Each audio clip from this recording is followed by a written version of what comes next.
ಏನು ಮಾಡ್ತಿದ್ರಿ ಹೇಳೋದು? ಚೆನ್ನಾಗಿ ಏನು ಮಾಡ್ತಿದ್ರಿ ಹೇಳೋದು? ಸೊಂಡಿಗೆ ಅಕ್ಕಿ ಸೊಂಡಿಗೆ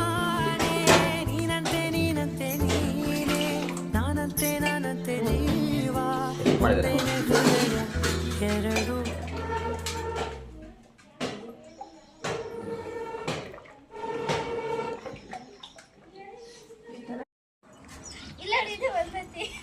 ಚೆನ್ನಾಗಾಯ್ತಾ? ರೆಡಿ ಆಯ್ತಾ ಎಲ್ಲ? ಅಕ್ಕಿ ಚಕ್ಲಿ ರೆಡಿ ಹಾಕತ್ತೈತಿ. ಮಾಡಿ ಮಾಡಿ ಚೆನ್ನಾಗಿ ವೇಸ್ಟ್ ಮಾಡಿ ಎಲ್ಲ ಚೆನ್ನಾಗಿ ಕಾಣಲಿ.